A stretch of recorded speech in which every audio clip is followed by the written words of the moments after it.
आपने देखा होगा जिस तरह से रामगढ़ धरना चल रहा है, सरकार डबल इंजन की है, लेकिन अभी तक उसकी कुछ सुनाई नहीं हुई है और आज भी लोग धरने पर है। और वहीं जो ओरण प्रेमी है, उसकी यात्रा पदयात्रा जोधपुर पहुंची है।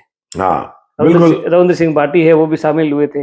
रविंद्र सिंह भाटी की आप जो बात कर रहे थे, देखिए रविंद्र सिंह भाटी में और जो भाजपा के दो विधायक है, जो आपने डबल इंजन की सरकार कही, बहुत फर्क है।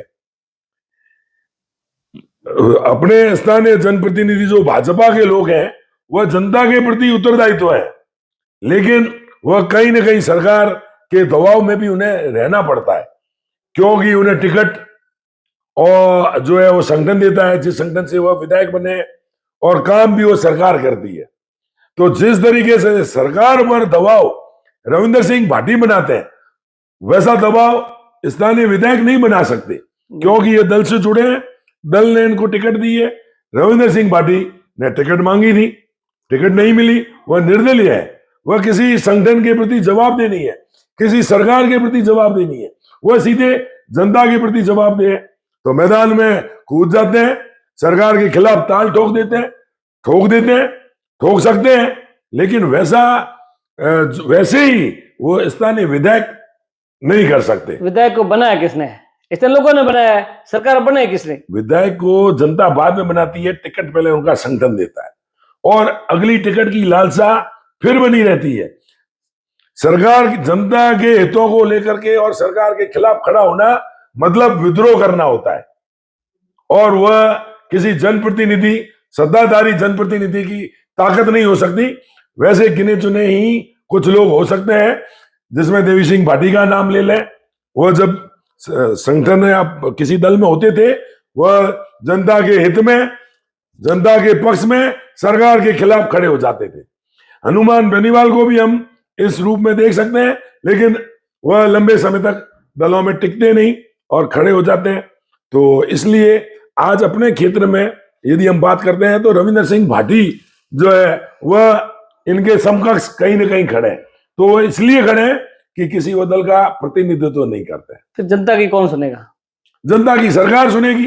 कब सुनेगी? अब कब सुनेगी? वो तो जो सरकार में, वह सरकार में जो बैठे हैं वही सुनेंगे, और स्थानीय जनप्रतिनिधियों के माध्यम से सुनेंगे। जनप्रतिनिधियों की भी एक लिमिटेशन होती है, और वह स्थानीय विधायक छोटू सिंह जी को हमने तीसरी बार चुन करके और विधानसभा में भेजा है। वह इस बात पर बड़ा ताव भी खाते हैं कि मेरे को जो है वो सरकार ने लगातार जो है, संगठन ने तीसरी बार टिकट दिया, और लगातार जनता ने मुझे 3 बार भेजा, तो मैं सरकार की, जनता के हित में काम कर रहा हूं। बिल्कुल, आपने देखा कि जिस तरह से कंपनियों का लूट हो रही है, तो जो 3 दिन में लूट होती है, तो ओरण क्या है?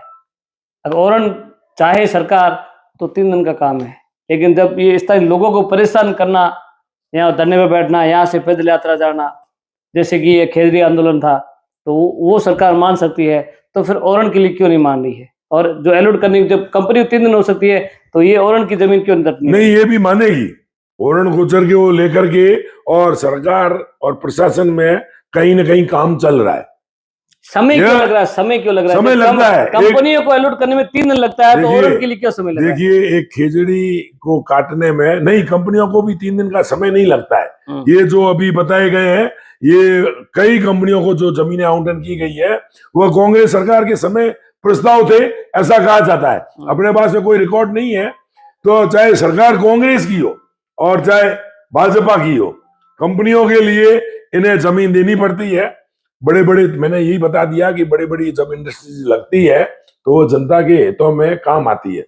अब अकेले जैसलमेर के लिए काम आए ऐसा नहीं होता है, उसका पूरा दूर दराज पर फर्क पड़ता है। यदि यहाँ सीमेंट की कंपनी खुल रही है, तो इससे पहले भी कहीं ना कहीं खुली हुई है, जमीन आवंटन की हुई है। यहाँ नहीं थी तो वहां से आती थी, तो किसी ने तो जमीन तो अलॉट किया है। अब जमीन अलॉट करने का जो तरीका है, सवाल उस पर खड़े हो रहे हैं।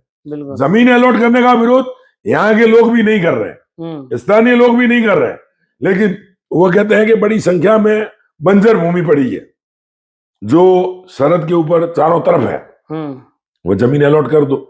लेकिन बंजर जमीन पर कंपनियां आकर के क्या खाए, कहां से पानी लाए, कहां से बिजली लाए, कहां उनके पास में ट्रांसपोर्ट के साधन और इतनी लंबी दूरी ट्रांसपोर्ट महंगा पड़ता है। पहले से ही हम सरहद के नजदीक अंतिम छोर पर, हालांकि अब इसे पहला छोर कहना प्रारंभ कर दिया है, लेकिन सच मायने में दुनिया से, अपने देश से अपन अंतिम छोर पर है।